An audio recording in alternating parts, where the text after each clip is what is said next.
Welcome to Wake, a cold reading of James Joyce's Finnegans Wake, just to hear it out loud. Join Toby Malone and TJ Young, along with some special friends, as we puzzle our way through what we once thought was an unreadable book to produce a surprisingly listenable podcast. It is Friday, May 10th, 2024.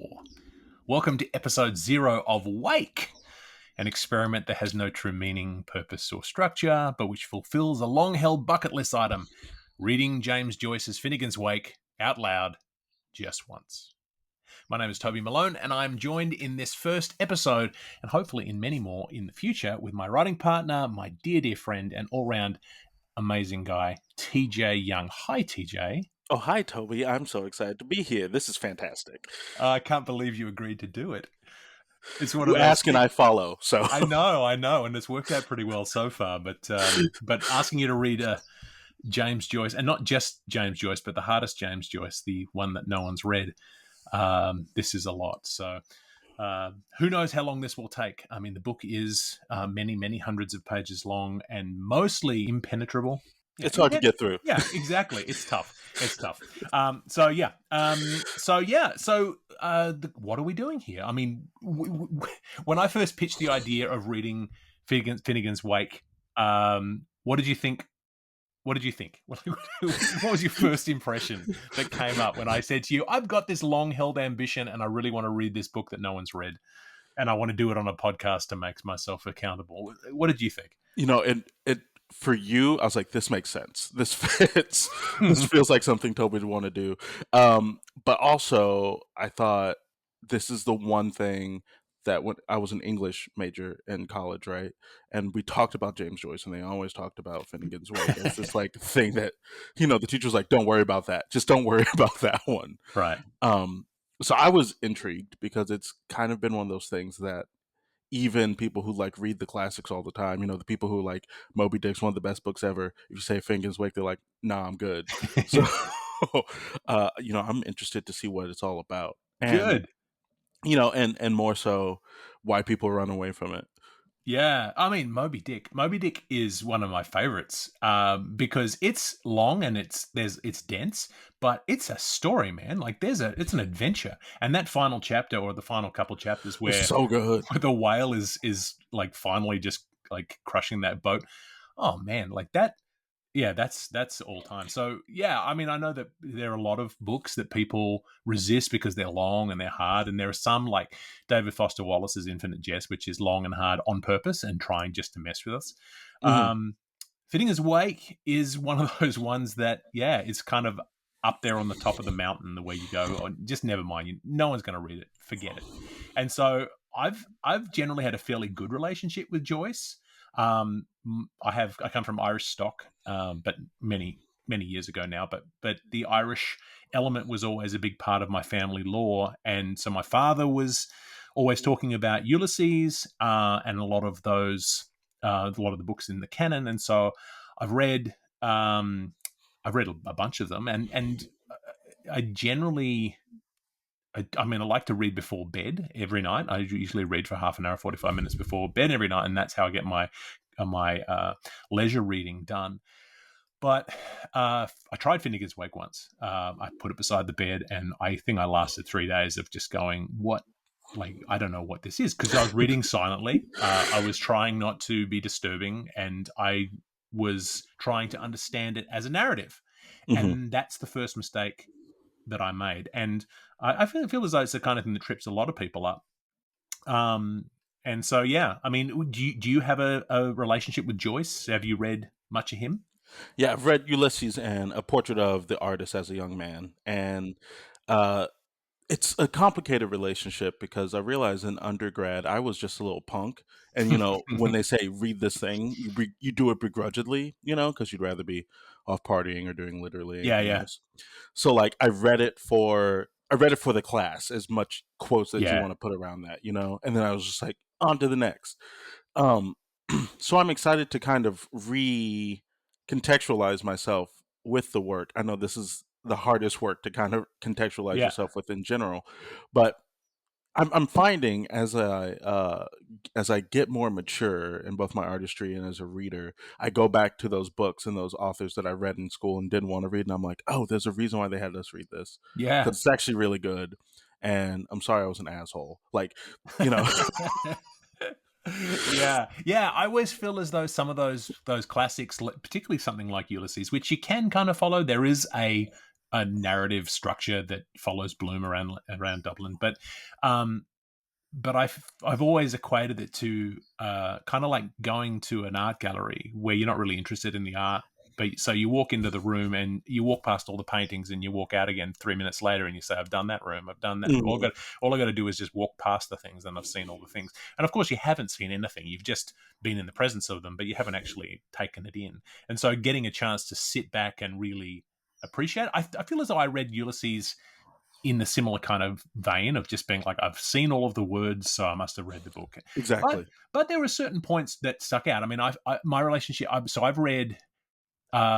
So going from easiest to hardest in Joyce, I read Dubliners, which is very accessible and Hmm. very is really useful, and obviously it's been adapted into stage plays and things. So Dubliners and A Portrait of the Artist as a Young Man, which again is fairly accessible and fairly comprehensible. And then Ulysses, and I think I read that maybe in my late 20s or early 30s, maybe early 30s, and don't really think I got very much of it. Right. I appreciated it, um, but yeah, but Finnegans Wake is where I stopped. And obviously, he's written other things, but those are the four sort of monuments to Hmm. Joyce. And there's no real shame to having not read Finnegans Wake, but I sort of thought I want to have read this, and I thought, and I thought reading it silently isn't the thing. It's not going to be the way that I'm going to read this because you're processing stuff that isn't necessarily narrative, isn't necessarily meant to be understood on that sense. So I need to hear it out loud. And so I thought, okay, I'm going to make it a summer project where every day I'm going to go into my bedroom, I'm going to read 20 pages of Finnegans Wake out loud to myself. And that's going to be my project. And of course, how do you stay motivated for something like that? Hmm. So that never happened. And then I thought, well, maybe maybe I should record it to keep myself accountable. And I thought, who do I know who is a beloved podcaster and who would do anything that I ask him to do? And that's TJ. So I mean, you're also extraordinary, the busiest man I know. So I know that there will be some weeks when you won't be available because you're teaching and doing all the things that you do, and also being a award-winning internationally produced playwright. But Hmm. hey, that's you. Um, um, so there'll be some weeks where I'll be doing this by myself, and there'll be some weeks where I'll be doing it with guests. My 12-year-old daughter has already agreed that she's going to do a section, so I'm excited about that one. Which is amazing. Yeah, and so the idea is not necessarily for me to say every word. Obviously, it's I want to read it. I want to be able to do some of it myself. I want to ask friends to come in and read some stuff. I want you to read some stuff. I just, it's just to hear it and to go, what is this? Because there's a whole bunch, it's been described in so many different ways. I mean, Seamus Dean, in his introduction to the edition that we're working with, calls it an extraordinary performance. Terence McKenna has said that if Ulysses is the algebra of literature, then Finnegans Wake is the partial differential equation, which I think is amazing. Which just terrifies me because A, I hate math. And B, I'm like, if you're Yeah, describing anything like that, I'm like, oh, is my brain ready to melt, you know? yeah, absolutely. Yeah, I mean, Wim van Milo famously said that it was an uncreated punning machine, and I think that's a really interesting part of this book because Joyce is so sure of his own genius. I mean, and he took a long time to write this thing, and so interested in language and how he can use puns and things like that. It's so far up its own butt that it's almost incomprehensible because you'll have a single line, it'll have 7 different puns in it in 3 different languages, and so we're not supposed to really understand it because I mean we were talking about this before, and you pointed out this quote from Stanislaus Joyce, who is Joyce's own brother, who read sections of Finnegans Wake, who said, "TJ, do you want to read in the voice of Stanislaus Joyce?" The work of a psychopath or a huge literary fraud. if this is The family the member of family, what do his enemies think? And he had enemies. There was Nabokov, who wrote Lolita, so a good guy all round. Was one of his enemies. You want to give us Nabokov's version of what he thinks? The unfortunate Finnegans wake is nothing but a formless and dull mass of phony folklore, a cold putting of a book, a persistent snore in the next room, most aggravating to the insomniac I am. I mean, wow. Yeah, I mean, formless and dull mass of phony folklore. Yeah, it's a really obviously that people have opinions. Ringing endorsement from Absolutely, H.G. Nabokov there. Wells. H.G. Wells, the man who wrote the Time Machine, and This is I just like the way this quote starts. who the hell is this Joyce who demands so many waking hours of the few thousand I have still to live for a proper appreciation of his quirks and fancies and flashes of rendering?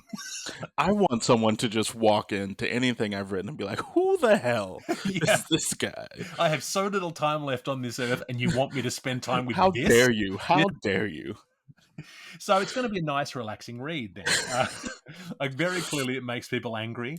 I don't expect anyone to ever listen to this podcast.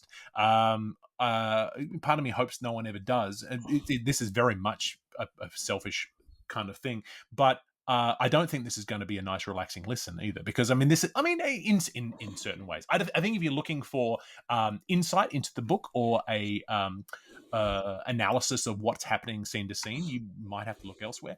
I think what this You are is, going to. yeah, Don't say might. Let's let them yeah, know. yeah. What this is a chance to hear it out loud, to hear the poetry work, because like, it's just to hear it like it's like a soundscape, like the words are being said. I'm not going to edit the podcast at all, so I'm not going to go back in and take out the bits where I mispronounce things or where I stumble or when I don't think I'm going to make commentary as I go. I'm going to try to read it as I go, but there will be mistakes and there will be mispronunciations. There is a lot of other languages in this book. I don't speak many other languages. I speak English and I can read a bit of French, but I don't have any other languages. So yeah, I mean, so I and before we did this, I did an experiment, and so I put it. I read the first 20 pages to myself. I recorded it, and then I sent the recording to TJ. Just because and I can really attest to the power of hearing these words out loud, because these words are really something else. I mean, what was so you listen? I mean, when I sent it to you, I said listen to the first minute and then let me know what you think. And you God bless you, listened to all 20 minutes. I don't know how you did it, but you got something from it, I think. I did. Yeah, there is something about the rhythm and the cadence of it, and even the way that's laid out on the page. Because as you were reading it, I was following along on the page because I think that was just helpful for me to see the translation from the written text to like the potential sounds, right? And some of the sections are just like potential sounds. Let's be very clear. Right. But there were like these moments of Joyce's poetry that kind of stuck out in the midst of all the sometimes chaos, and it kind of becomes like a literary ASMR in a way where your brain starts to focus on it and then it realizes it can't really focus on it, so it's just going to let it wash over it, and then like you pick up what you can, but then you try to focus on it again. um and and and it was interesting because lately I've been listening to a lot of audiobooks, but audiobooks, if I feel like I missed a section, or that was crucial to the understanding of it, of course I'll rewind it and try to listen to it 3 more times to actually get it. But this, I was like, oh, I could just let this go, Mm-hmm. which is both strange but also kind of like a release, Yep. to be like, oh, like if I didn't get that thing, I probably wasn't meant to get it, so it's totally fine. It's not like it's not like a contemporary novel where every sentence is edited and structured within an inch of its life to Yeah. supply meaning to the next 4 sentences, which it probably is, Mm-hmm. but some of it is just like, this is just words happening. But then, like, he describes water and the sounds that are happening. I was like, oh, this feels like the personification or the onomatopoeia of the water. And he's like, of course this is how he would write it. And So Right. so some of those things were super interesting. He still has really beautiful turns of phrases in it that really stuck out to me. Right. Um, so yeah, I mean, if people when people listen, if they want to follow along in the book, I think that was helpful for me Right. anyway. Yeah, yeah, yeah. It's really interesting what you say about that sort of verbal ASMR idea of it, because the closest thing I can think of to this that I've witnessed in a live theater was when I saw a production of Samuel Beckett's Not I, which, if you're not familiar with Not I, just put it into YouTube and just watch. There is a very famous recording by Billy Whitelaw in, I want to say in the 70s, but I'm just guessing there. But it was, so Billy Whitelaw was an actress who did this production of Beckett's Not I, and Beckett was Beckett, and he, not everything is Godot. So he was a real experimenter. He tried to do different kinds of things, and Not I was one of these things where he had an actress suspended 20 feet above the stage, in a completely blacked out theater with a tiny spotlight just on her mouth. And all you saw was a floating mouth in the air. And the play is close to an hour or maybe 45 minutes. And it's stream of consciousness and babbling. It's very, very fast. It's incredibly difficult. It's again impenetrable. And it's one of those things where when you start watching it, it's almost like an endurance test. When I used to be a teacher, I used to show this to my first year theatre students on the first day to say, this is theatre. And they would all go, what is that? I don't understand. And I would show them 3 minutes. I wouldn't show them an hour. But it's one of those things, watching that, because I thought, oh well, this is a rare opportunity to see something like this live. I have to go to see it. Hmm. And so we went along to see this production. I knew what I was getting myself into: the suspended mouth in the air, and the fact that the script itself, which you can read the script. If you read the script from top to bottom, it doesn't really make a huge amount of sense either. And then, a lot of people say that the chatter of the mouth is supposed to replicate the chatter in our brains, that internal dialogue. But after 5 minutes of it, where your brain is desperately looking for meaning, it's Hmm. searching for sense, it's searching for something that means something, and you're trying to piece things together or trying to make connections. And after a while, there's no point, because there's nothing to find. Right. There's no connection there, and you start to drift away. And I found that when I started reading, when I did the reading the other day and did 20 pages, it became like this endurance test where at the beginning it's just sort of trying to get going, but after a little while, it's like going on a 10-mile run, and the first mile is hard, and then you relax into it and you feel okay, and then suddenly you notice that 15 minutes have gone by and you haven't actually noticed the pain or noticed. And I feel as though a lot of it is that it's just sort of rolling through. And I think there'll be sometimes, particularly if we have guests in who are not really on board with the whole They're like, thing. what is happening? Yeah, we might. Yeah, it might just fall down. I don't know.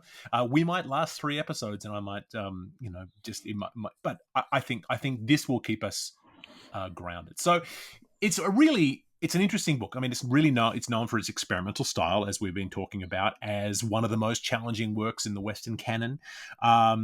It's sort of considered a famous essential text. Harold Bloom, who is a professor in New York, who's written on all sorts of things, wrote his book in the late 90s about the Western canon, and he includes Finnegans Wake as one of the essential books of the Western canon. But he And makes now it very is clear Joey that Ramone. no one's read it. I'm sure Bloom has read it because he's that kind of guy, and he has some analysis of it, and I'll talk about that in a bit. But it's essentially unread by the wider public because it's hard. It's got this nonlinear structure. It's kind of this dream state, the content there, and really blurs the reality boundaries between reality and imagination with this really interesting cyclical structure. And I Hmm. think that's kind of the most famous thing about Finnegans Wake, is that the first sentence starts in the middle of a sentence, and the last sentence of the book is the beginning of that sentence. And so it's the idea that this is a cycle.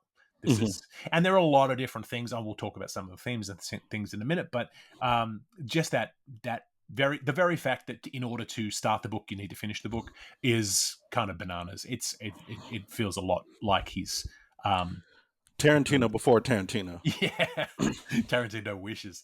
Mhm.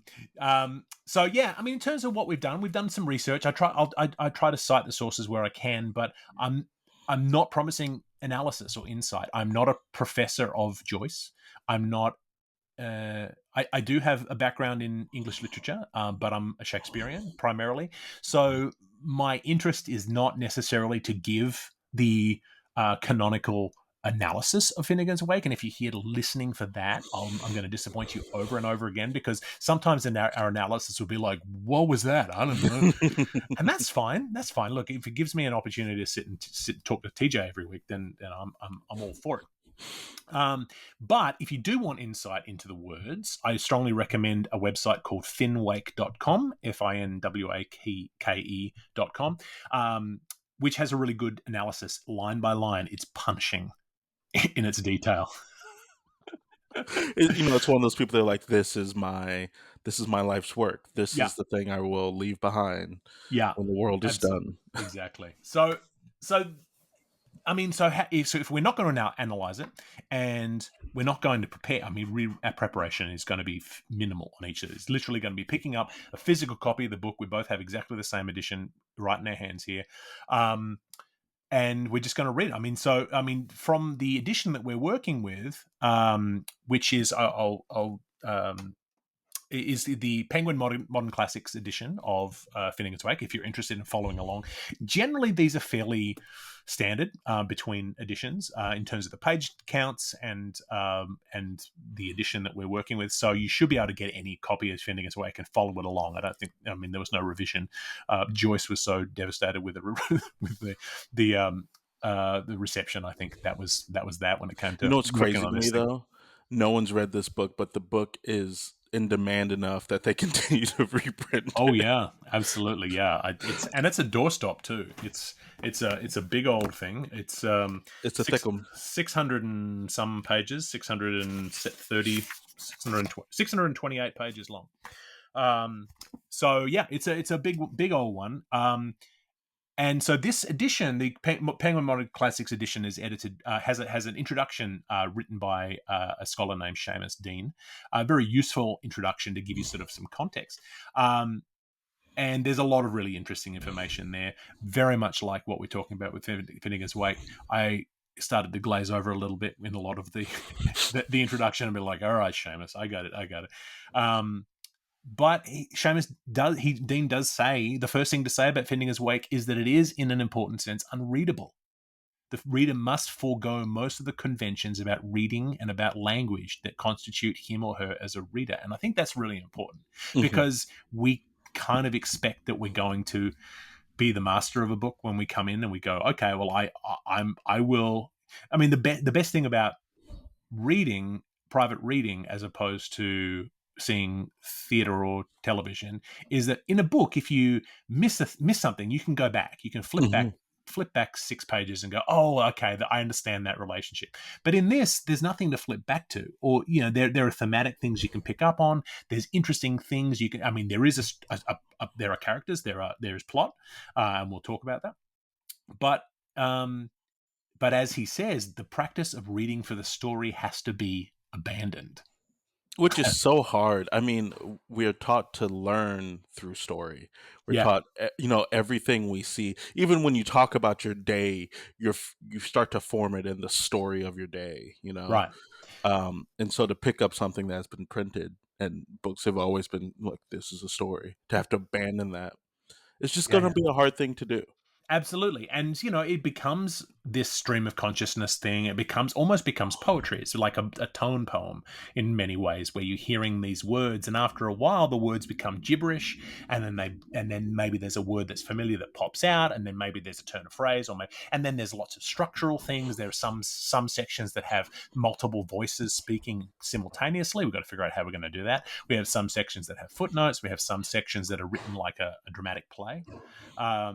So it's really interesting. There's sections that have like bars of music, and okay, so I've already, we've got a singer standing by to give us that. Yeah, there's lots of really interesting things. I mean, but in one of the the resources that we've been using, the suspended sentence, which is a very useful resource. One of the questions is how does one read a torrent of nonsense? The first tip is to give up on the idea of seeking total comprehension, or even the idea that there is total comprehension to be had. So yeah, so I mean, um, Dean claims that this is a joyous work. I mean, okay, I will take him at his word, um, because yeah, I mean it's kind of joyous. You know, you're reading a book that's 100 years old. I mean, not it was he was still writing it 100 years ago. He was halfway through, um, but yeah, just the fact that we get to sort of, it's kind of like, why do you climb a mountain? You climb a mountain because it's there. Yeah. Um, And also, like, at the end of it, I think part of it is the joy of, like, the release. Like, you pushed, you mhm. pushed, you pushed. Oh, there's the thing, Yeah, right? absolutely. Which we have done before, because when we read the Three Musketeers, which is also extremely long, we read Yeah. the unabridged Three Musketeers. I remember we texted each other halfway through, like, "What is happening? Why is this happening?" Yeah, Yeah, absolutely. And Dumas wrote that like in sort of sections, and he just, it was like a serial almost, yeah. like a Dickensian sort of thing where he's like, I don't know how it's going to end. I'm just going to tell these little adventures, and then now you have to put it all into one cohesive narrative. But I will say, in terms of Finnegans Wake, in case anyone is feeling litigious out there, or anyone from the Joyce um, estate is listening, Finnegans Wake is in public domain in Canada, and I am recording this from Canada, so we are able to Leave do us it. alone. Yeah, so we have, yeah, obviously this is in copyright still in several jurisdictions, but because we're in Canada, we're okay. Um, and I think it's also partly part of the reason why such a thing doesn't already exist. There's a couple of podcasts that have done these kinds of things in the past, but I'd like to think, again, I don't care if anyone's listening. If you're listening, welcome. I'm glad you're here. But I mean, really, how long are you going to stick with this? Really, I mean, this might be something good to put on as white noise as you go to sleep. If your children are being bad, you put that on there. You keep playing with if you're not quiet in the back seat, I'm gonna put on Wake. Yeah, I mean, I don't know if it's going to be, be torturing political prisoners. I mean, there's a bunch of different uses for this, but for me, I mean, if you wanted to follow along and listen to this for half an hour a week, and then get to the end and say, I have now read Finnegans Wake, someone read it to me, and Dope. and maybe we'll chat about it as we go, then great. I mean, it's fairly unintelligible. However, I think it's important to note that Joyce asserted that every single syllable could be justified. Every syllable. We'll So see. You know, I'm like, he has a sentence of 20 words, and he's like, every single syllable needs to be there, and all of it's a pun, and all of it's referencing other languages, and this is a pun on a word in ancient Greek, and this is another one in Hebrew, and this is a really important word in Italian. Um, that it's crazy. So I think listening to this and just sort of try. I mean, we're not going to get any of it because when we don't have that kind of right.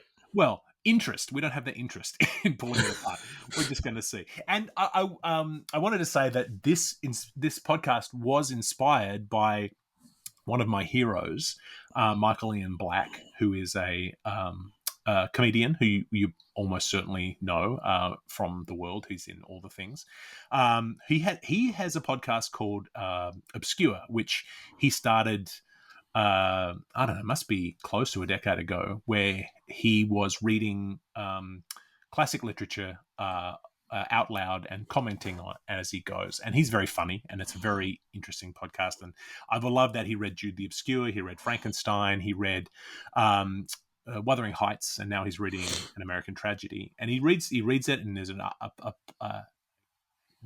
he's reading it a cold reading, like just like we're doing, like, so no real prep, and he reads it and then just comments on what he has. I don't have the comedic sensibility of Michael Ian Black in terms of being able to get any kind of um, humor out of what we're doing, and so I don't know about the commenting, but I do really subscribe to that idea of someone reading you something that you haven't read before, and I've that podcast has led me through 4 books that I never would have read, or had meant to get around to. I mean, I meant to get around to Wuthering Heights one day, and then I read it through that podcast. So what I did was I got a copy of the book, and I would read ahead a chapter, and then he would catch up, and then I would read it. And I'm also in Michael's Patreon, and so I've been able to communicate a lot with him, and I'll let him know about Wake when it's up and running. He'll get in there. But I'm not sure. I'm not sure there's much commentary to be made because there's so much in here. I mean, it's very clear the connection between Joyce and the Dada movement. Mm-hmm. And if anyone's not familiar, I mean, the Dada movement was a theatrical movement, a musical movement, artistic movement of the early 20th century, where it was all about sort of certain kinds of chaos. I love the futurists, like Marinetti, and just the idea that it's about punishing the audience in different kinds of ways, but it's also about just this experimentation. And Joyce has connections to Tristan Tzara from the Dadaist movement from their time in Zurich during the war, as seen in Stoppard. But yeah, there's I don't think there's a lot of commentary to be made. I think we'll have a conversation before or Yeah. after and figure out what we've heard. But yeah, ultimately it's just going to be the reading. It's been said that Ulysses, because Ulysses is obviously the day book. It's about Bloomsday and Bloom's journey around Dublin. Some people have also called Finnegans Wake the night book because it's about that space between wake and sleep. And so whether or not he's getting to that, it's interesting. I mean, Dean claims that this is one of the most remarkable works of this or any other century, and that's a big claim. I mean, but I don't know. In the same breath of being like, it's unreadable, but it's the most remarkable thing. Yeah, it's like the 10,000 Monkeys. Yeah. Wow, look how long it is. No one can read it. It's good. So I don't know. It's there have been other approaches to this. I mean, actually, before we talk about other approaches to this, why don't we take a little break in the middle, because we're half an hour in. So I thought I'll just break this up, take a break, and allow ourselves just to reset a little bit, and then we'll be back with some more talk about Finnegans Wake.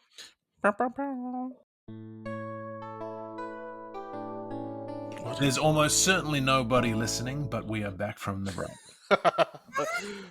They're here. They're here. They're here in spirit. Everyone's like, yeah, good. I've listened to the first 10 minutes. I got it. Yeah, well done. You keep doing you.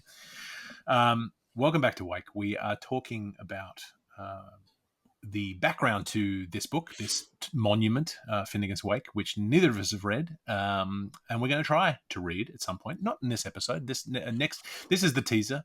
This will give you a sense of the literary background. This will probably be the entire limit of this kind of research. From here on in, the episodes will feature a little preamble, a bit of a reading, and then a coda to talk about what we've heard, and that's all. And we'll try to do that fairly regularly, a few pages at a time. We're not the first to give a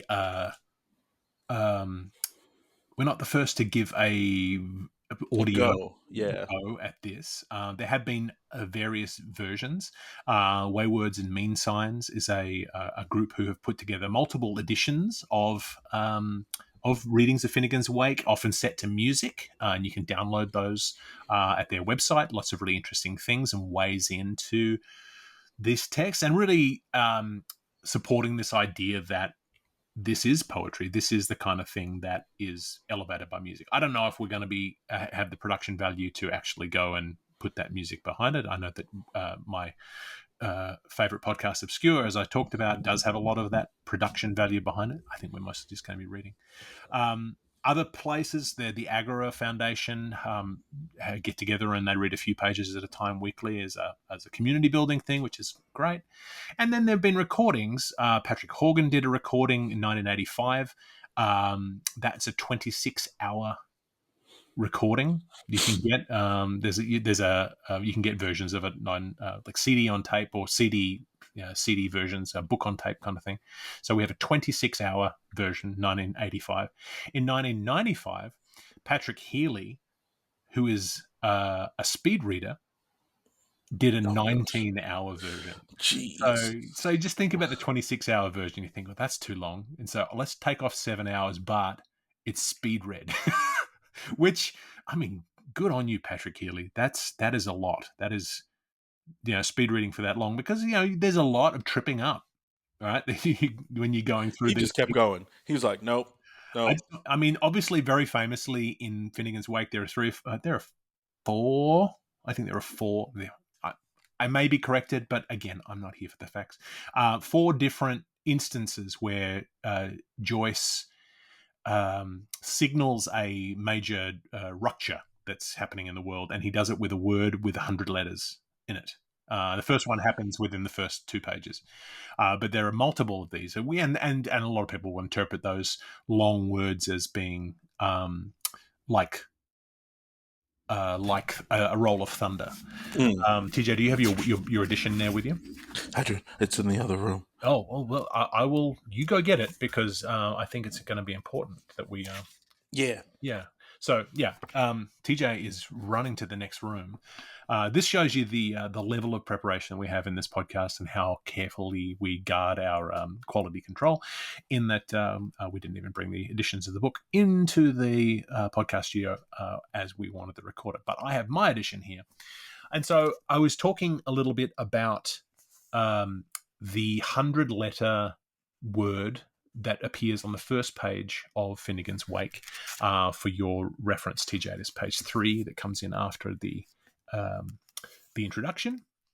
And so, just to give you a sense of the kind of nonsense that that Joyce is putting us through, both TJ and I are going to attempt this 100-letter word just here for the podcast without any preparation whatsoever. TJ, take it away. Baba da gala galata gamira no kono brontonora turna thurna turvara harana sakawa tuhu hudrenta thuranuk. Oh, there you go. There you go. Felt like I was summoning something. You know? Exactly. And there's, of course, an exclamation point at the end of that, because that's important. Let me have a run at it. Ba ba ba dalgarag takiniminar con bron tonneron twan thun trovar hunarauka skone to hu hornidun thernuk.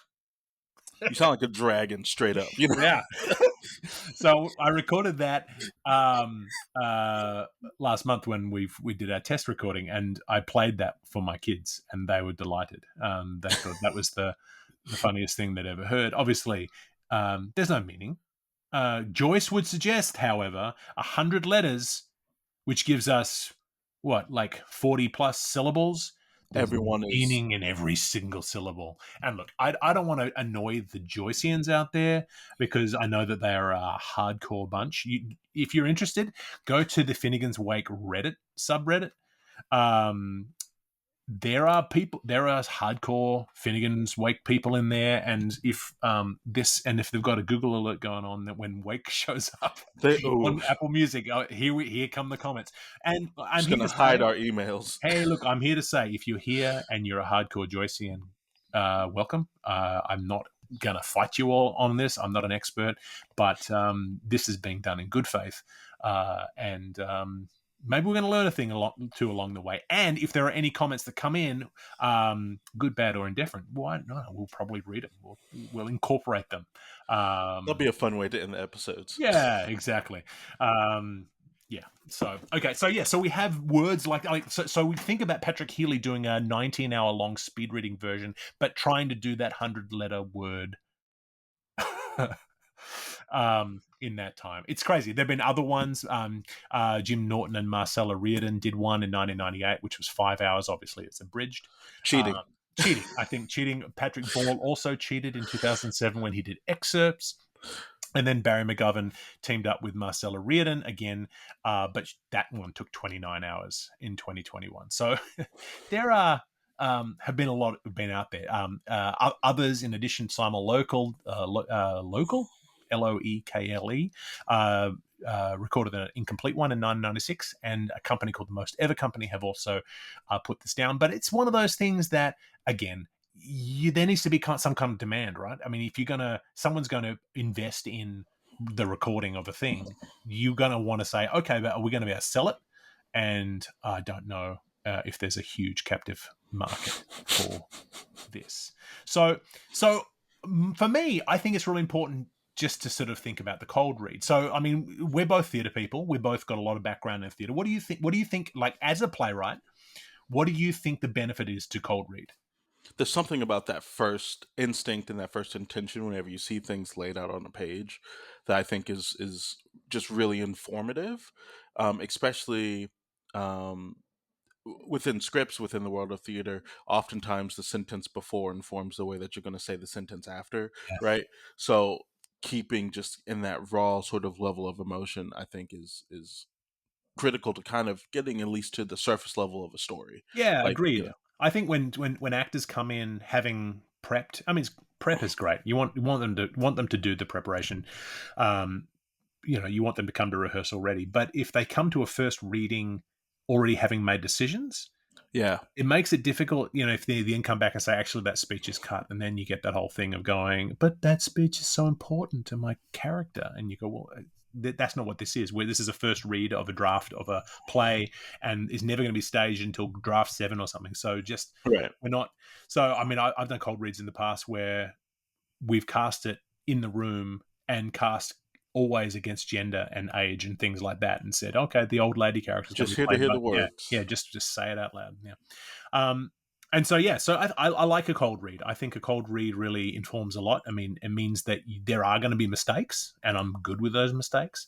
um but that's fine. I think that's, I mean, you discover things, and there are certain things they'll stand out. And one of the things that we're hoping to do every now and then is, when one of us is reading, the other one is reading along and sort of underlining stuff and going, oh, that was cool, I like that phrase, or that was an interesting thing. Because sometimes you go into these fugue states when you're doing these readings, and then someone will say, hey, that couplet in that section, and you go, what couplet? I didn't hear it because I was In it. thinking about my shopping list because I was just saying the words. You go on that automatic pilot, so that's interesting. I mean, another thing that's important to remember is that you may not have picked this up yet, dear listener, but neither TJ or I are Irish. Nor will we put one on. We're not going to be putting on Irish accents. As I said, I'm a Malone, so the Malones emigrated from Ireland to Australia in the 1850s. So I've got a long, like a massive, like massively distant connection to Ireland. It's so far away that it's essentially nothing now. Um, And mine is I want to go one day. That's about where I'm at. Yeah, yeah, yeah. It's a place you got to go one day. I love this story though. Once my dad was in Ireland in '97 or '98, and he was in a they were driving down this country lane in the middle of the night. I don't know if there was a storm. Maybe that's a little bit on the nose. I don't know. It was something was it was basically, it was late at night, and my mum and dad were driving in a rental car. They weren't sure where they were, weren't sure what the um what where they were going to stay that night, and it was getting late, and they were suddenly getting a bit worried, and they saw this little light on a hill, so they drove up this little drive, and on the fence it said bed and breakfast. So they drove in, and they went up this hill, and they knocked on the door, and no one came, and then they knocked again, and then suddenly a light came on, and then a man shuffled downstairs, and he opened the door, and they said, do you have a bed? And he said, of course, come in. And so he came into my mum and dad came in, and he said, well, put your stuff down and then come down and have a cup of tea by the fire. And so they did that, and they came down, and the man looked at him and said, where are you from? And my dad said, oh, we're from Australia. He says, no, you're from Clare. And my dad said, what? And he said, your nose, you're from Clare. And he saw from the shape of my dad's face that he was, and we are, and Malones are from County Clare. which That's is yeah, crazy. and he just could identify where in Ireland my father's ancestors were from by the shape of his nose. Um, and I don't know if that's apocryphal. I mean, that could have just been a story of my dad, but I believe it. You know, it's one of those things like that. Those old connections. I remember the first time I ever went to Ireland. It was like '99, and I remember landing in Dublin and feeling this great sense of peace that I was Mm. back in the land of my ancestors. And I hung out in places like Dublin and Wexford for a little bit, but haven't really been back much since. So yeah. So we don't. I mean, so we I do have that connection island, but we won't be putting on accents. We won't be giving you an academic approach. We won't be giving you an informed approach. This won't be mistake free.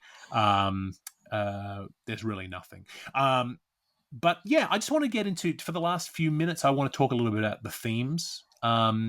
The title of the book is a prominent area of debate.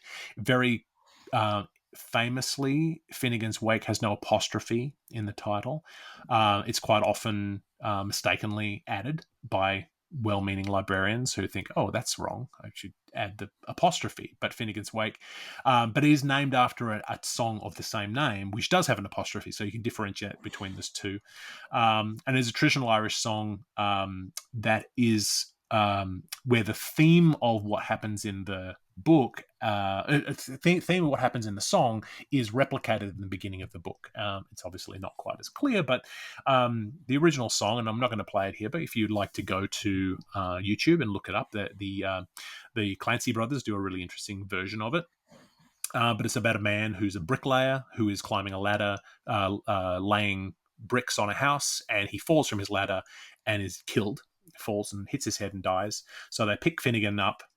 Finnegan's the man. They pick him up and take him down the road, and they lay him out in the Irish way, where they put a bottle of whiskey at his head and his feet, and they all celebrate his life and stay up all night drinking. And someone spills some whiskey on his head, and he wakes up. And so he both wakes and it is at his wake. Um, and so Joyce was all about this the story. He loved this story. They loved the story that was in the song, and so he replicates that. And so they do discuss the death of Finnegan and his revival in the sense of the fall of man. There's a lot of imagery that goes on in there. Anthony Burgess also talks about in his analysis. Anthony Burgess, being the author of Clockwork Orange, is also a great literary man, talked about the meaning of the title being without the apostrophe means that Finnegan can actually be broken down into uh, French fan, Fin, and again, fin again, or end again. And so the idea of he talks about the opposed notions of completion and renewal. It's so begin and so end again. There's also Mike, the song about Michael Finnegan begin again. All of these kinds of things sort of factor in terms of the title. Um, I don't know. I mean, do you spend very much time with titles? Is this important to you? It is. I think that because titles set up expectations, and the fact that it's funny because I'm looking at the book. You sent me the book. I've looked at the title, and it wasn't until you like it doesn't have an apostrophe. I was like, oh, it doesn't, like because my brain automatically is just like, oh, that's where it is. Yeah. So I love that. Yeah. Titles are important. So it was originally called Work in Progress. That was Joyce's title for Finnegan's Wake. I think Finnegan's Wake is maybe a little bit more um, of a selling point. I mean, if you say working title, then it's like work in progress or whatever. Then people are like, yeah, no doubt. Yeah, I read it. just letting himself off the hook. And I think it was also because when he wrote it, he was sending sections out to people, and then they would be like, "What is this? I don't understand what this is." Um, and so yeah, it's that made sense when it was in progress. But I think coming back to the title of Finnegan's Wake makes a lot of sense. I mean, it took him 18 years to write it, so. to write this thing, this behemoth. I'd be so I'm not gonna lie, I'd spend close to 2 decades writing something and people are like, "It's unreadable." I think it just about killed him. I think it was very close to the reason why he, this is the last thing he wrote. Mhm. I mean, it's hard because the book is about dreaming. It's a lot about he says, and very very perceptively, he said in one of his letters, he says one great part of every human existence is passed in a state which cannot be rendered sensible by the use of wide awake language, cut and dry grammar, and go ahead plot. I mean, considering that one third of every single day we're asleep, right? If you sleep for 8 hours, that's 8 of 24 hours you're asleep. And we just sort of, that's gone. That's gone time. And we wake up the next day and go, oh, I had a dream last night. Or, oh, I slept so well, I don't remember my dreams. Or you may have a nightmare that you'll remember, or a recurring dream that you have when you're a child, or a good dream, you dream about, a fantasy or something good that's happening. But really, and then the other part of it, which I find so fascinating, is to put a word to this concept of hypnagogia, which is the period between sleep and wake, or the period. So when you turn off your light and you lay your head on your pillow, there's that period where you try to go to sleep, and maybe you're litigating the day again, or maybe you're thinking about what you've got to do the next day, or worrying about something or other. But eventually, your brain is going to drift away on a tangent, and then suddenly you're asleep. Um, and that time where your brain takes over and starts illustrating, like going somewhere else, just when you, I mean, it's people talk about drifting away. Yeah, um, Joyce is literally trying to recreate the drift.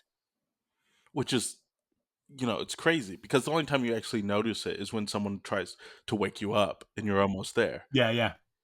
And you're like, I don't know what happened in the past 20 seconds, Yeah, but and you like, can't get it back. You can't just be like, I'm going to push a button and go back to that space. You got to then get back there and drift again. And it's a really interesting kind of thing where he's saying this is it's a I mean, it's a waking concept. We are awake when this happens, and we're not asleep, because asleep is, there are different phases of sleep. There's light sleep, there's heavy sleep, there's REM sleep, there's different kinds of things, and we dream differently in different ones. And so the dreams that we get are during the REM sleep.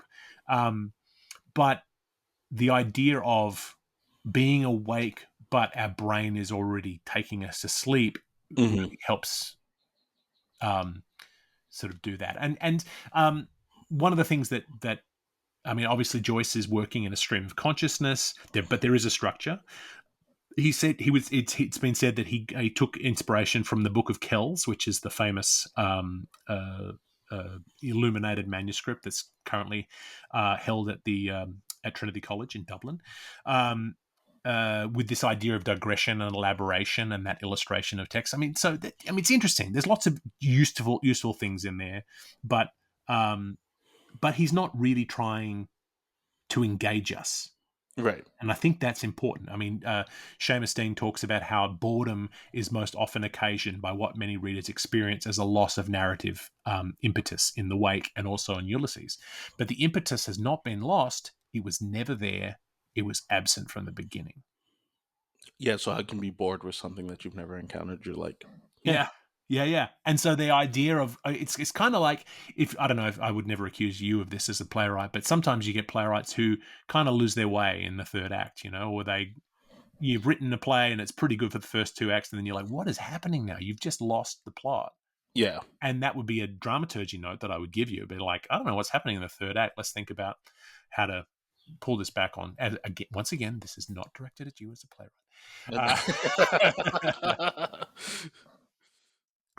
But yeah, it's um, but but Joyce hasn't done that because he's not trying. He never started that way. He never started on a narrative and then just lost interest or lost touch with it. He's written something that is intentionally out there. I talking about the fact that this book is stream of consciousness, right? I think that even in a lot of quote unquote stream of consciousness books and literature, there's still a plot. You know what I mean? It's still, they're like, oh yeah, but you can still track what's happening. Right. So even going into this with the approach of like, I'm going to read this like I do other stream of consciousness Yeah. novels is not going to serve you. Yeah, like William Faulkner, for example, Yeah. who is a tough hang. Like seriously, I'm not a huge fan of Faulkner, um, but you can follow it along. And sometimes there's some of these books will have like a little key that you Yeah. can like read the Wikipedia page and say, okay, in this section he travels to pick up his children from the place and he has an encounter with a woman and then he takes them back again. And then you read it and you're like, oh, okay, I kind of sort of see, yeah, okay. And there's some interesting thing. Joseph Campbell, who is sort of a famous writer who wrote a lot about mythology, he wrote a book called The Skeleton Key to the Finnegans Wake, which is essentially a companion. And there are a lot of these companions that exist. We're going to ignore all of them. I don't care. I mean, to an extent. What I'm going to do is that there is an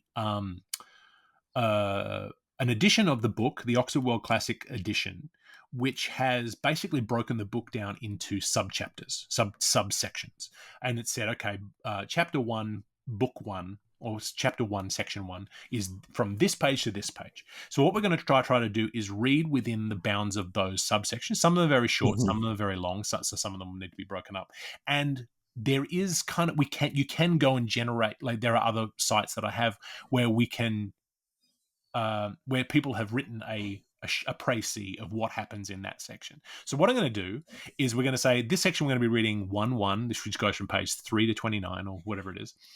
We're going to read the section, and then and we're going to give and the Oxford World Classics edition also gives each section a title. So which another a subtitle. Obviously, it's not Joyce's titles; it's written by a scholar, um, but it means that you can kind of use that to jump off of. We're going to read that, and then we're going to read the précis at the end. Say this is what just happened, and then maybe we'll say, "Did you Like, get any did of you that?" get that? Maybe, maybe not. I mean, we'll see. I mean, and we'll tinker with it with the structure as we go. But I think, yeah, it's interesting. I mean, this is one of those things that the language is so in depth. And so there's a lot of, I mean, obviously it's written in English, but he also uses a lot of neologisms, or he coins new words, which is what that means. So he basically invents new words. He uses a lot of portmanteau. So he'll take one word, smash it into another word. Maybe he'll smash it into two or three, and then make these longer words. And he would do that. I mean, that quote I read earlier about his sense of sleep. That was filled with portmanteaus. He Hmm. likes to push words together just to play with the language because English is a spectacularly young language. Yeah.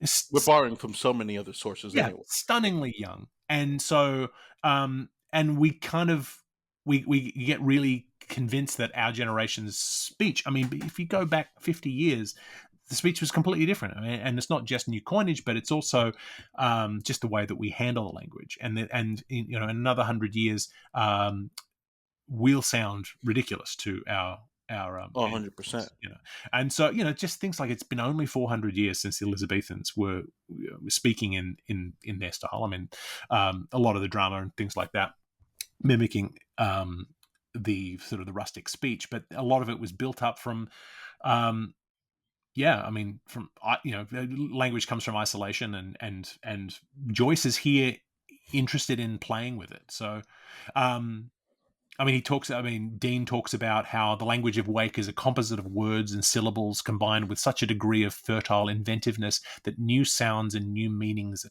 constantly ingeminated. Which great. I don't know, it's always nice to get that reassurance for someone who's an expert in it to say, "Oh, by the way, this isn't nonsense."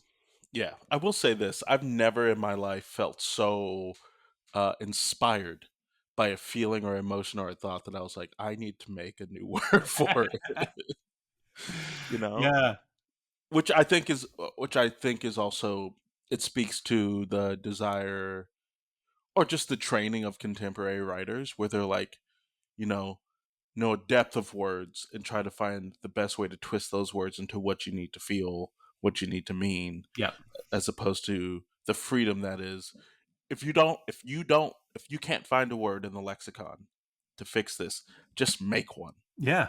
Yeah, Imbue yeah. meaning on it yourself. Right. Yeah. And a lot of people will claim that Shakespeare wrote, invented words, and I think that's probably, I think the reason people say that is because Shakespeare's plays are often the first instance of it in the Oxford English Dictionary, and they'll say, "Oh, no one ever said the word assassination before Shakespeare," and you go, "Well, no, maybe." Maybe he just said like, well, what's a cool word that I can come up with when talking about the death of Caesar? I know assassination. Like that's a big leap. It's almost certainly that Yeah. it was a few more steps before that, and he just wrote it down. Um, but yeah, I mean, you see it all the time in youth culture. My kids, I mean, the kinds of things that they come out with, that are being said in the schoolyard is just crazy. But it's all built on something else. It's there are 100%. words that come from somewhere else, and so when you have a kid call another kid, say another kid looks, has great sty, and you go, oh, that's a Style. yeah, it's a horrible abbreviation, but you understand where it's come from, or Just like Riz, you're like, yeah, yeah. Riz or Giat or all these horrible things that my kids use. Ugh. But then, here in Toronto, there's a very vibrant kind of patois amongst the youth, particularly in Scarborough, which is like 10 minutes that way, with a lot of kids who come from first generation kids, who's a lot of parents immigrated from the Caribbean, and they have adopted words from their parents' culture into Canadian culture, and I'm not going to mimic any of it because it's not my culture, but it's really interesting listening to these kids talking to one another, and using kind of words that have spread. And Drake has a big part to play in that because he uses those words, and so it becomes kind of global now. But it's a really interesting thing of the way that language evolves. Um, but then it doesn't always mean something. There's another quote there. I don't know if you're looking at it. The second Yeah. quote there. It crosses and recrosses the spectrum from sheer noise, the 100-letter word that signifies the annunciatory thunder that presages the fall into language and culture, to polyglottic babbling, to lucid, to lyric sense. It forces the reader to pay attention to the various genealogies of words and their functions, how they are, in their most basic sense, composed of letters and combined into syllables, how I lost my place in the quote. How they are heard and how they are seen, what historic weight and valences they bear, what's psychologically, political, and social functions they perform, their proximity to and their distance from grunts and noises, their liberating and their repressive effects, their dependence upon syntax and grammar, and their capacity to generate meaning widely and anar- I can't say that word. Anarchically. Thank you, anarchically, when freed from the systems of governance and communication. Yeah. Sometimes the fact that I was raised on hooked on phonics bites me in the ass. Look, I just love this concept. So that was Seamus Dean again from the introduction. Full credit to him. But I love this quote, that language that we use has this proximity to and distance from grunts and noises, Hmm. like from words that our far, far ago ancestors were using to communicate. And they're the same kinds of sounds, but we've given meaning to the sounds. And so Yeah, we've, like and ugh, like ugh, like yeah, that's just a noise. yeah. And so it's the combination of sounds and noises, and who decided that something meant. I mean, obviously etymology is a big thing, and you look at and go, oh, this Hmm. is a reason why this is called this, but it's so interesting, their structure. It's yeah, and so he's really sort of pulling it apart and saying this, like, I mean, obviously there's a lot of politics in here. Joyce being an Irishman, um Irish independence was declared, around, just prior to the time of the writing of this book. But it's also, I mean, the burden the Irish carry over the oppression of the British. Last when I was in Ireland in that time in '99, the people I was drinking with at this pub would still spit on the ground when someone mentioned Oliver Cromwell. Now, so we're talking about 350 years of hatred Yeah, for a man who basically subjugated the entire island. I mean, they were always trying to conquer Ireland, and there was and the Ireland put up a pretty good show for a while, but then they had their language taken away, Yeah. and the language still survives and thrives. I think a lot of people still kids still learn to read it in Ireland, and I think there's a lot of reclamation, but it's kind of crazy that so it really defines why Joyce is so interested in language and was happening here. Yeah, my favorite part is that their dependence upon syntax and grammar and their capacity to generate meaning. And that kind of goes back to like why the cold read, right? We're Yeah, looking at our brains are trained to say, where does this fit in the sentence and how does that affect everything before and after it? And yeah, so yeah, to interact a book where he's like, I'm constantly playing with that is absolutely, can yeah. be mind altering. Yeah. Yeah, I mean, there are 65 different languages used in Finnegan's Wake. And Dean talks about how they blend and blur into each other, generating so many possible meanings it is safe to assume that not even Joyce could be aware of all, or even of many, that his readers have found. This seems to indicate that the work is a true Tower of Babel. So it's a really interesting thing that he's trying to do these kinds of things. But I also think it's fascinating to think that there are so many more meanings that readers have pulled out. I mean, do you find that when people are responding to your works, that All the people are time. finding meaning that you didn't write down? All the time. People are like, I love the way that you do X, Y, and Z. And sometimes I'm like, sure, absolutely. That's what I meant. Oh, this scene does blah, blah, blah, blah, blah. I was like, I was just trying to get this character out of the room. Sure. Like, and I think Yeah, that yeah, that is part of it. And I wonder if him sending parts of the book in sections while he was working on it was a detriment, right? yeah. Oh, yeah, Because the way that it's structured with the ending being the beginning and vice versa, if you can't see the forest until you see all the trees. yeah, yeah, yeah, yeah, yeah. And but I mean, jury would be. I mean, maybe I'm sure it affected his writing, Oh having yeah. that kind of negative perspective. But whether or not there would have been a more cohesive book, it's hard to tell because I think he wasn't trying to. I think a lot of people look at Finnegan's Wake and criticize it because it's not Ulysses. Um, He wasn't trying to make but he another wasn't one trying to though. make another one, I don't think, and so it's interesting. Um, so yeah, but despite all of this stuff about the language, there are characters in this play.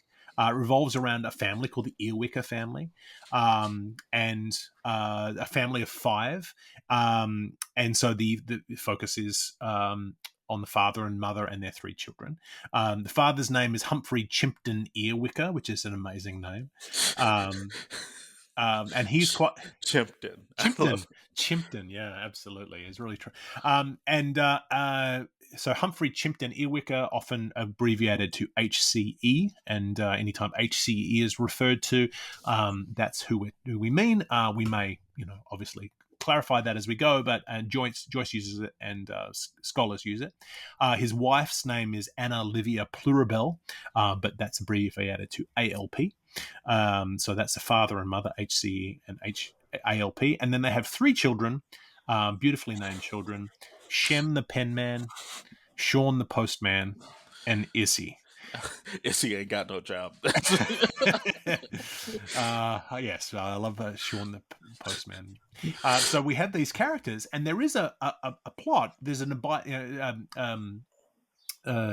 Seamus Dean talks about the abiding story is the fall, the repetition of the fall of man. This idea, but he also talks about there's one abiding dispute, which in effect involves two questions: what was the fall, and what were or are its consequences? So obviously, the foundational fall is the fall of man in the Garden of Eden, and then what happens after that. Um, and so, in terms of structure, there's very little structure, very little plot. It's broken down into these arbitrary chapters by scholars who have decided that this is where this goes, and this. But Joyce didn't do it. So when we talk about 1-1, 1-2, whatever, those are added later.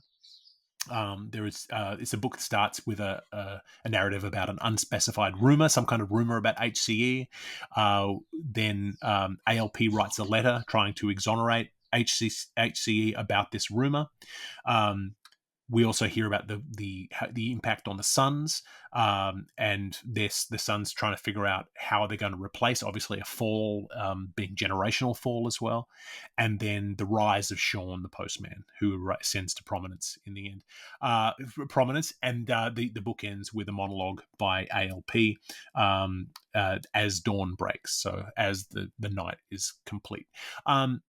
We won't make sense of any of that as we read through the book, because as scholars have told us that this is the thing.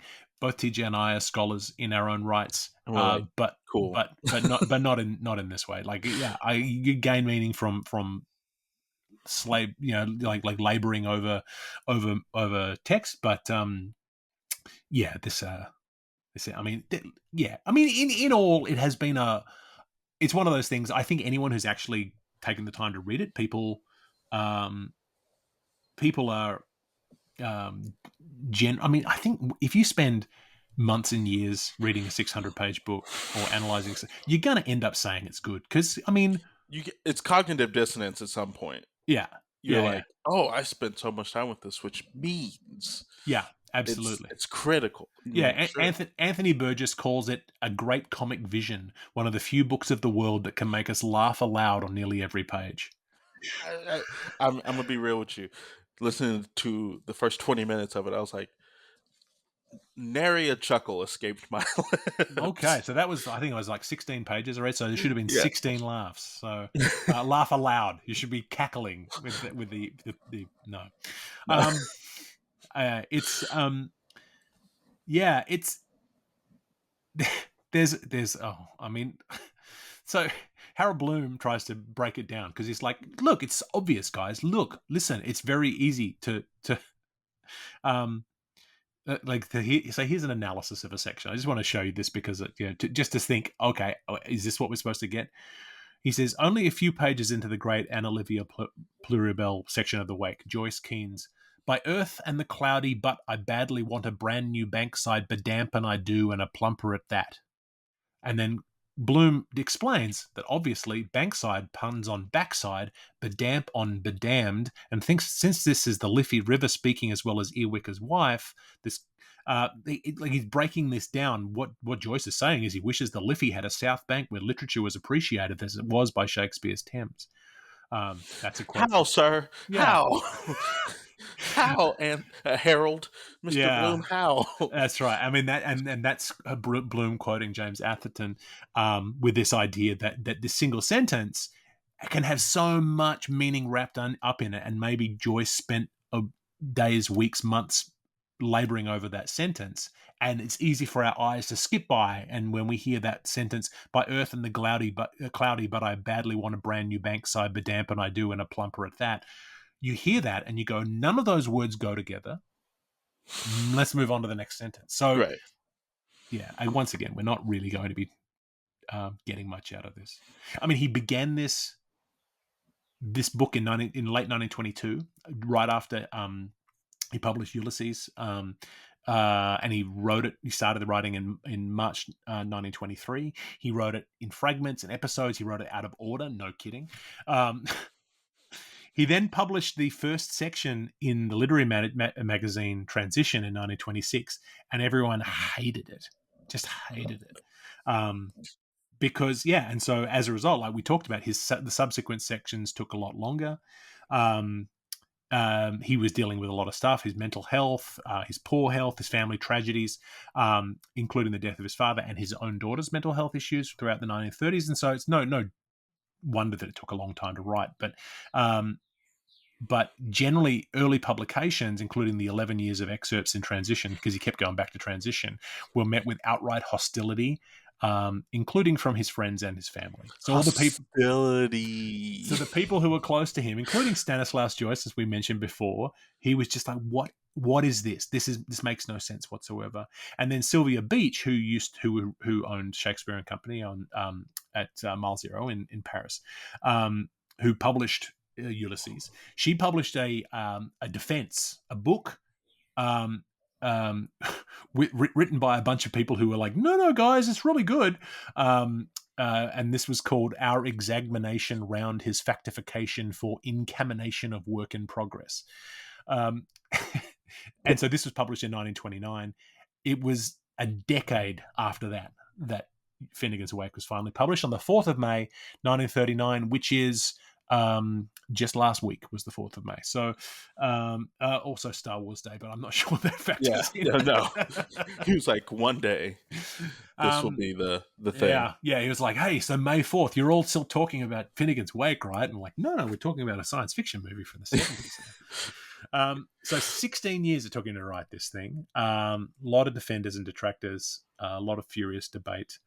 I will say this though, Sylvia Beach is a real one for being like, look, we're gonna write a book to Yeah, defend my friend. You yeah, know? absolutely. Yeah, it's a lot. So yeah, I mean, so that's Finnegan's Wake. I mean, that's kind of it. It's there's a lot to it. Um, that cyclical structure that he has. Um, uh, it's one thing to say, isn't that's a cool trick that he started the thing, and the it's kind of like the last 5 years that goes backwards, or Yeah. Pinter, or we're doing things that are messing with structure. I mean, but Joyce was basing this on a writing from the 18th century by Gian Battista Vico called The New Science, that starts the beginning starts in the end and go. But how are we supposed to know that? Like, how is that clear? Joyce is being like, "Oh yeah, that's a cool thing that was written in 1725. I'm going to do that." And they're like, sure. Yeah. So yeah, I mean, obviously, when we start reading in the next episode, we're going to start in the middle of the first sentence. We're not going to go to the end and pick up the thread, and we'll see how it goes. I have a confession to make. Yeah. I cheated a little bit and I flipped to the last page. What? And I It's read the last. I don't remember it. Listen, no, I don't remember it. no spoilers. No our readers will be listening with bated breath, with that first sentence in half sentence in mind, and when we get to the final page, they'll put it all together, and it'll all make sense. I'll tell you, part of it was me just desperately being like, I gotta try to figure this out. You were that kid who got under the Christmas tree and looked in the presents on. You know, I never shook the box, but but I will say that I was like, there's a couple times when I run into art and I'm all like, have I forgotten how to think? You know, um, the last time was that movie. I'm thinking about ending things or whatever that movie's Yeah, called on yeah, Netflix. I watched that and I was all like, did I forget how to movie? yeah, Can I yeah. no longer movie? Well, that's Charlie Kaufman for you. He Yeah, got me on Synecdoche, New York. yeah, and where you're just Yeah, like, do I think well? Is that a thing I mm. can do? And so I Yeah, listened to yeah, I yeah. listened to the first part, and I was like, okay, it's like I'm enjoying this, but I desperately just want like there has to be anything you can give me that can, you know. Yeah, And I but was like, maybe if I spoil it for myself, I can assure you that it's probably because I didn't do the whole lead up to it that it didn't work. So it didn't work. Didn't get that meaning. But meaning is not what we promise here no. at Wake. And yeah, I mean, that is it for our episode 0. We'll be back next week with episode 1, which will be section 1-1 from the Oxford World's Classic Edition subtitles. And subtitled with the same title as the book itself, Finnegan's Wake. And we'll follow that structure as closely as we can as we go. I mean, I like the idea that we have an arbitrary structure in place, rather than just sort of putting a bookmark in when we get bored. I think sort of saying this is going to be 16 pages. I think the first passage is. We've used the word punishing a few times today, but it might be a punishing start because it's 26 pages off the bat.